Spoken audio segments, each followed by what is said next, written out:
The world of overlanding is changing, and change generally brings lots of questions, skepticism, and opportunity. Today, I'm taking the all-electric Rivian R1T out on the trail, and for me, this is a new experience that requires a new way of thinking about adventure.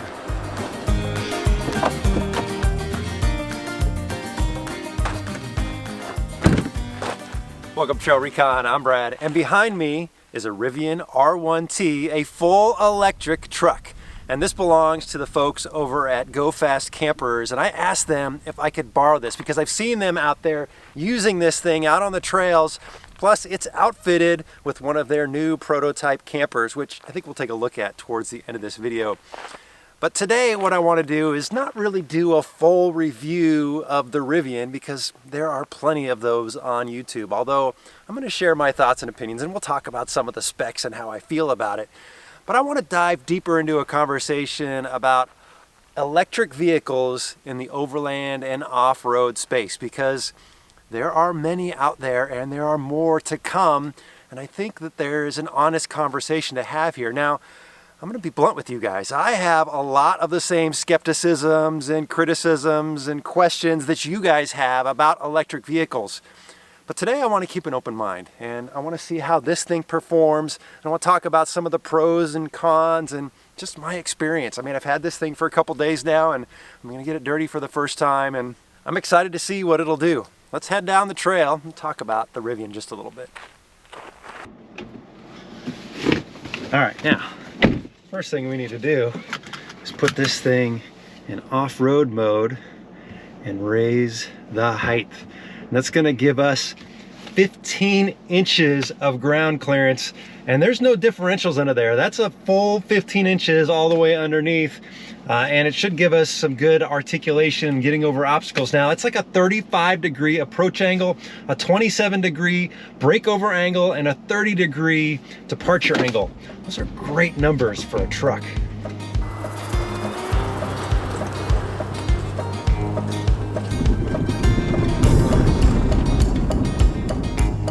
Now, some other important specs on this truck is it weighs around 7,200 pounds, which is a lot of weight for an off-road vehicle. And it is a big vehicle, but it doesn't feel big. I mean, like parking it in a parking spot, driving it here on the trail, it doesn't feel like I'm in a massive vehicle, which is nice. And the weight on the trail, well, we'll talk a little bit more about that later because there's some things that I think are some serious considerations, but it doesn't feel like a big, massive truck. And the reason it has so much weight is because it's got those electric batteries, which give this thing over 800 horsepower, which is just ridiculous. You know, years ago, I drove a Ferrari at one of those track days, and that was the fastest car I ever drove. This, well, it's not the fastest, but it's the quickest. 0 to 60 is 3 seconds on this truck. And let me tell you, when you get on it on the road, it throws you back in the back of your seat. It is the most exhilarating experience, but it's quiet, which I'm on an open section here. Let's just do it. Oh yeah. I mean, just that quick, guys. Woo! And we're doing 60 miles an hour. Wow. Even on the dirt, that's fast. Now, range for this thing is about 315 miles. However, the Go Fast guys say with the camper on here that it reduces that a little bit. So it's about 270, 280.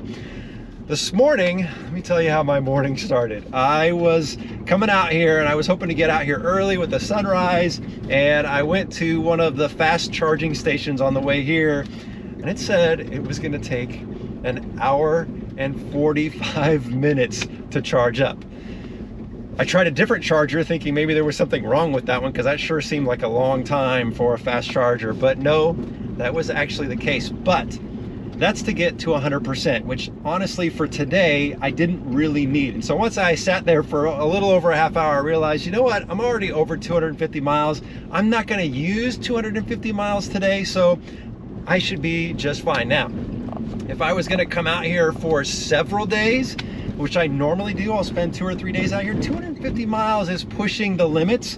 And the nearest charging station from here is about 20 miles away. And I don't know if that's a fast charger or not, but at least we could get a little bit of juice and then get to a fast charger. So that's how my morning started. I'm already feeling a little bit of anxiety on charging and whatnot, but right now we're fine. We've got over 192 miles of range, and we're not even going to come close to that out here playing in the desert today and then going back home, so we should be just fine. So range anxiety is a real thing, but you know, fuel anxiety is a real thing. I mean, I've been in plenty of times when I've had my 392 out here in the desert and man, push the limits on fuel.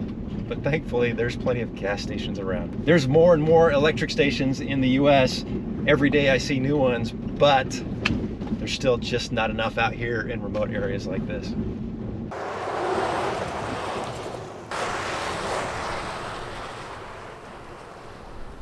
Now, just a few miles into the desert here, and I'm pleasantly surprised on how soft this suspension feels. Now I have it on the softest mode and you can adjust it, but going through some of these little washes and little bit of bumps here and there, it soaks it up really nice. I wasn't expecting this. I actually thought it was going to be kind of harsh and rigid, but it's not that at all. Now, there is a nice little rutted out climb up here, and we'll see how the Rivian navigates that. All right, I've got it in all-terrain mode. The height is not the highest because I was told that if you put in the highest, you kind of lose some of your down travel. So I have it in just the second setting below the highest. And now this little rut here it's a little climb, and it's going to drop some tires, and typically vehicles will struggle through here. The traction control has to kind of kick in. Sometimes you may need a locker. We'll just kind of see how the Rivian navigates this a little bit, how it feels. Yeah, so dropping tires in big holes there. Hear it articulating. Boy, it's not even flinching. I don't think I spinned a tire. Maybe a little bit. I don't think I lifted. I don't know. We'll have to see what the footage looks like, but that was pretty easy.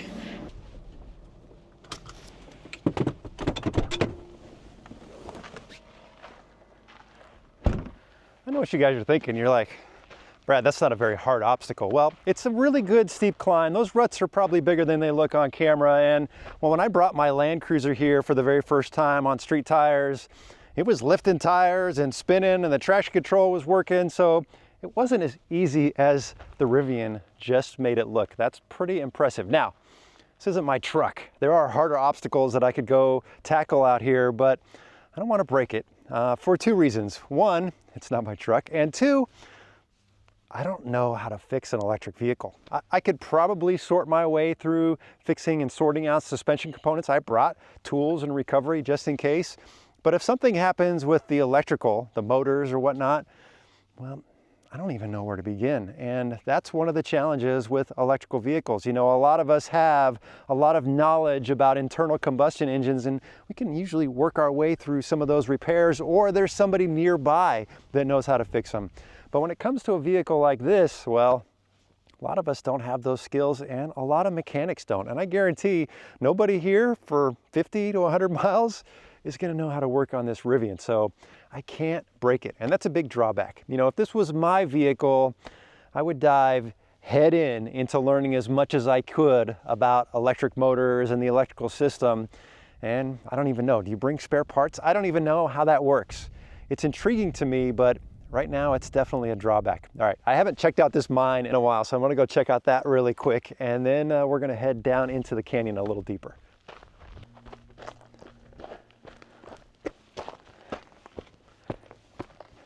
Forgot how steep this is. It's a good little climb. There are lots of mines out here in the desert, and honestly, it's been a while since I've been here, and I forget sometimes what each mine has. You can tell there's a lot of granite here, which is interesting because most of the sediment out there is sandstone, but this is all granite. So I wonder if they were looking for maybe some gold or silver veins to follow. And it looks like a lot of work. They went in here, but didn't get very far, which is kind of a bummer. I imagine that was pretty disappointing to, you know, dig your way in here or blast your way in here, only to decide, nope, that's not gonna work. So anyway, worth coming and checking out. And now we're gonna go explore the trails a little more, talk about the Rivian.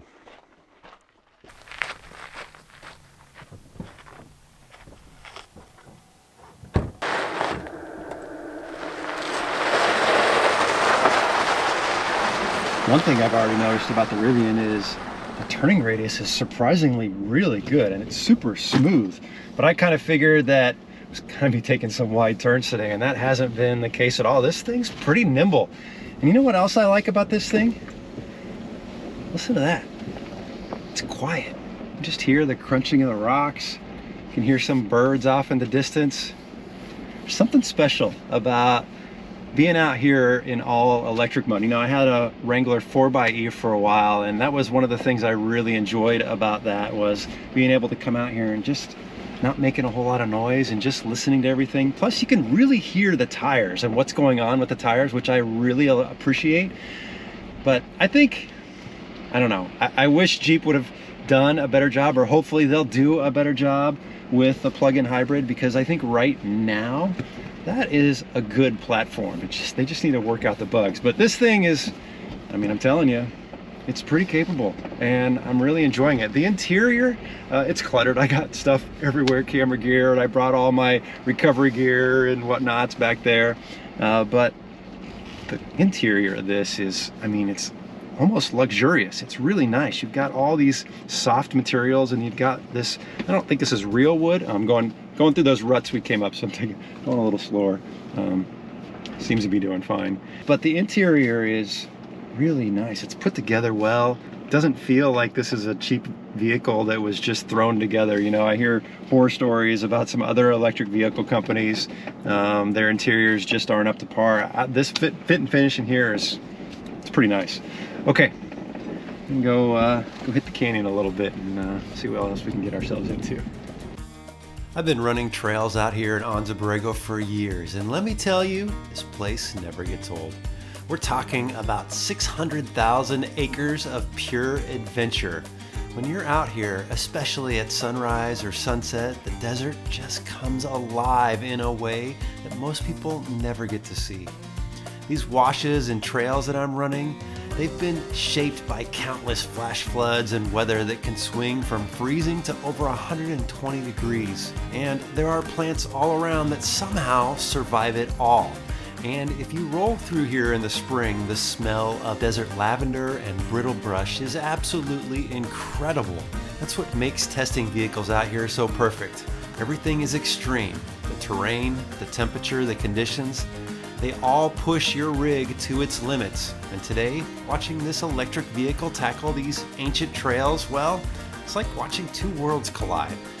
Old meets new out here in one of the wildest places in California that I love. All right, I've been out here for several hours, and just what a beautiful day. The temperature's finally dropped out here. It's just gorgeous. I can't wait until the desert gets a little bit of rain and things start to really green up, but the temperatures are perfect. Desert season is here, guys. Now, I do have about 160 miles of range left after driving all the way out here and playing around all day, but I have noticed that it's dropping pretty quick as I'm off-road, which I'm not sure how that gets calculated, but as an owner of this vehicle, you'd have to kind of figure that out. Like on-road, I know what my range is, but off-road, it's gonna be a little bit less just because the vehicle's in four-wheel drive. It's working harder through the sand and through the obstacles. So I'm comfortable right now with 160 miles of range, no problem getting out of here and heading home. It would be nice to be able to, you know, bring an extra, I don't know, battery with you like you bring a jerry can, because you're not self-sufficient. You know, when I take the Gladiator out, if I know I'm gonna be somewhere for a while, I can bring 5, 10, 20 gallons of fuel with me to make sure that I'm comfortable with being remote away from a gas station. You don't really have that self-sufficiency with an electric vehicle. One thing that I do like is the screens. There are two large screens here, and there's no physical buttons. And I really thought, honestly, that that was going to be something that bothers me, because I hear, you know, car reviewers talk about it all the time. And, you know, having spent a couple days with this vehicle now, I'm actually pretty used to the way it is. It's easy to get through the menus. I don't feel like I'm fumbling. I don't know. I probably would prefer physical buttons, but I don't mind this. It's not so bad. The only thing I wish this had was Apple CarPlay. It doesn't have Apple CarPlay or Android Auto, and I can't put up my navigation on this beautiful screen. And Onyx Off-Road is a big supporter of this channel, and I've been using their app for years, and it would be great for all the waypoints and camp spots and trails that I have marked on Onyx Off-Road to be able to put those on the Rivian's display, but I can't do that. That's unfortunate. If you are looking for a good navigation system, I will leave a link down below. You can go check out Onyx Off-Road with a little bit of a discount. One more shout out I want to give, guys, storage, which we're going to talk about storage here for a moment, but I had to take all of my gear, you know, my recovery gear, my tire repair kit, and my first aid kit, the TrailRecon trauma kit, and take them out of the Gladiator and put them in here. And I just threw them all in the back seat. But there is a lot of storage places that you can put things that I will show you. I mean, yeah, it's a truck. But if you're interested in a first aid kit, you know, there's basic essentials you should take out there with you. I'm gonna leave a link down below for the TrailRecon Trauma First Aid Kit. It's important to get some gear like this, but it's also important to get some training. So do yourself a favor, guys, get the right gear and get the right training. All right, let me show you the storage that's in this Rivian. There's a lot. So there's no engine. So we have a front trunk, which has 11 cubic feet of storage area. This is a lot larger than I expected, and it's got a little shelf in here, so it's deceiving. It looks kind of small, but once you open up the shelf, you can either leave this in or leave it out. I mean, honestly, all the gear I brought today would fit in here and there'd still be room for more. That's a lot of space. Now, the next storage area is one that Rivian is pretty famous for, and that's this gear tunnel. But just something that I was noticing, it looks like it's, I don't know, almost been bent or something. I know the guys over at Go Fast Campers have really been using this truck. You can tell because the wheels are all scratched up from getting on the rocks, but it almost looks like maybe this got warped or something. But something very interesting to access this is the guys at Go Fast Camper had to figure out a way to keep the button accessible with the camper on here. And so they did a great job of integrating that button on both sides. Now, you get in here and you've got a whole lot of storage. Well, the problem is if you put it deep down in the middle, you've kind of got to crawl in there, but I could use that storage on my Gladiator. That's a nice little asset. Plus, you've got this platform here that you can stand up on and help you open and close this Go Fast Camper. Let's take a look inside this guy. Now, this is Go Fast Camper's V2 Pro for the Rivian, and this is a prototype, and they've done a great job with this thing. This thing weighs just around 250, 260 pounds, and I think the starting price is about $9,400. Not cheap, but I think for what you get, it's incredibly well built. It's extremely low profile. This fits in my garage as it sits right now. Now, if you had a little bit shorter garage, you could put it in the lowered mode and you would get a couple inches. I think a lot of folks could actually fit in the garage. I like how sleek this looks, and it really hugs the body here of the truck. They've done a good job integrating it into the existing roof rail. There's a wind fairing here, which I will tell you, no wind noise from this. Driving down the freeway, I don't even notice it's up there. They've also done a good job. There's the little antenna fin, and they've done a cutout for that as well. And then on the side, you've got your access in here and through the back. And they've been worked with the guys over at Goose Gear, and Goose Gear has created a storage system, a modular storage system for the Rivian, and they've done it with really lightweight stuff. So instead of wooden drawers, actually using bags, because you know, you don't want to add a lot of weight on this thing because we're already going to reduce the range by adding this camper. If you added a few hundred pounds of, you know, storage boxes and components back here, that would really kind of hinder things even more. They've done a good job. Let's open this up and take a look at the tent. The tent, I believe the sleeping platform is like 90 by 50 inches. It's a big bed. Oh, I got to get the keys. I can't, there's no door handle. I got to open it with the keys. All right, I find it a little strange that you can't just come back here and open the tailgate. You actually use the key, or maybe there's something else that I don't know. I'm sure some Rivian owner will yell at me, no, there's another way to do it. But there you go. Nice sized truck bed, and I really think Goose Gear did a great job with this layout. Now, there is another component you could put here, so if you needed more storage, but you've got a nice platform for sitting or cooking. All your gear could go in here. That's more than enough storage. And all the, you know, the aluminum extrusion in here, the lighting that they've created, the L-track. It's a very functional and strong camper. Let me show you just how easy this thing is to open up. You basically just pull this pin, pull this latch, and this pops up in, I mean, seconds. And again, you've got a nice big platform to sleep. This is a 3-inch mattress. You've got good tight fabric all around, and that's important in any kind of camper or rooftop tent, is the fabric needs to be tight. If you have a bunch of loose fabric, when you're out here in the desert, you know, we can get 30, 40, 50 mile an hour winds sometimes, and if there's a windy night, the last thing you want is fabric flapping around. So this is nice and tight. Done a good job. This is a good big bed here. I could spend a couple nights in here, no problem. I think GFC, you know, they've been making campers for years, and I think they've knocked it out of the park for the one here for the Rivian.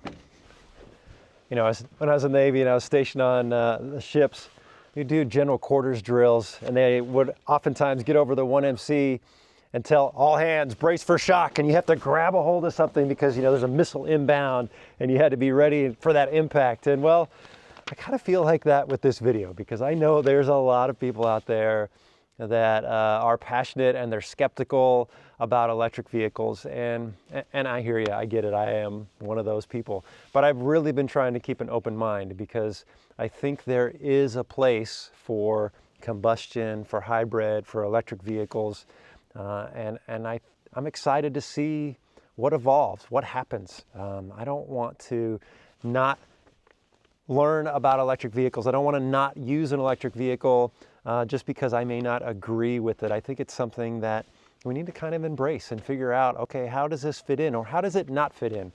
And I've kind of started to formulate my opinion a little bit, but more on that here in a second. I still have a few more notes that I've been thinking about yesterday and today. Let's talk about towing for a second. So I have a Patriot Campers trailer. It's about 3,000 pound trailer, fully loaded, ready to go. Towing a trailer with the Rivian, which I think has a tow rating of like 11,000 pounds. It's some nuts, something crazy like that. It reduces your range dramatically. Some say by 40 or 50%. I would imagine towing a trailer off-road like I do often would be even worse. So that's something that just wouldn't be practical for me. I wouldn't be able to bring a trailer out here, but if I had a camper like this, I guess I wouldn't need it. Cold weather can dramatically affect the battery's ability to maintain a charge. And if I was to take a trip up to Alaska in something like this in the middle of January, you know, I'd have to factor that in. And I'm pretty sure that there's not a whole lot of charging stations in Alaska, in the remote area. You know, we did the trip to the Arctic recently, and it wasn't that cold when we went, but I don't remember seeing a lot of charging stations. I did just watch a video a little while ago about some guys at some Teslas that did it, and they were at some points for days trying to charge, because they were charging off like 110s or like 30 amp power units trying to get up there. They made it. They were successful in it, so good on them. You know, I definitely don't think the Tesla is the right overland vehicle, but those guys did it. But we've got, you know, we've got the Tesla, we've got the Rivian, we've got the Hummer, and the International Scout that was just released. It's supposed to be out in a couple of years. There's more coming, I think, to the off-road overland community. So we're going to see more of these going forward. But cold weather is probably something that yeah, that I would avoid if I was driving this for long distances. Weight. So I mentioned this is well over 7,000 pounds, and that weight plays a factor on, in my mind, on several things. One, tires. You usually have to have specific tires, some heavy-duty tires for an electric vehicle like this. And so finding tires that will support the weight of this vehicle, but then will still give you plenty of traction out here, and that aren't going to wear out super fast, well, that's going to be something that you're just going to have to figure out. These tires actually have held up pretty well today. I haven't had a problem with traction at all, although I've just kind of been goofing around in the sand, mostly in the rocks. Suspension components, that weight is going to wear dramatically on your suspension components, and especially if you find yourself on an obstacle. You know, I can't even count how many times I've lifted a tire or I've banged up against something, and if you add a couple thousand pounds to that impact, well, it's going to exponentially do more damage to those suspension components. So you really got to keep an eye on it. It looks pretty beefy under there, but I think that's something to definitely keep an eye on. And then the weight of a vehicle, it actually impacts the trails, let's be honest. You know, if you're spinning tires and going through ruts and whatnot, a heavier vehicle is gonna do just a little bit more damage to the trail. I'm not saying that this vehicle is gonna damage trails. I'm just saying that there's gonna be a little bit more of an impact versus a 3,000 pound vehicle to a 7,000 pound vehicle. It's just gonna be, it's just the law of physics. So what do I like about the electric vehicle? Man, I love the torque. When I step on that throttle, it's not a gas pedal, it just goes instantly, and that's pretty amazing. And I've been trying to figure out how to do the one pedal driving, and I think I've got it down. And off-road, it's been pretty nice. I keep finding myself putting my foot on the brake, but I actually don't need to most of the time. But I love the fact that this thing just scoots. Even out here on the trails, it goes. The power has a lot of potential, and I'm sure that somebody out there is already doing this, and they could elaborate in the comments, but you could plug all your accessories into the vehicle. I haven't seen any 12 volt. I think there's a lot of 110 in here, but plugging in your fridge and all your components and electrical stuff, you don't need to have this extra battery management system. So that's a huge plus. And I already talked about driving out here on the trail, just kind of in silence and just listening to things. Yeah. That's pretty special. I actually like that. I'm a car guy, and I love the rumble and the roar of an engine. It's just invigorating.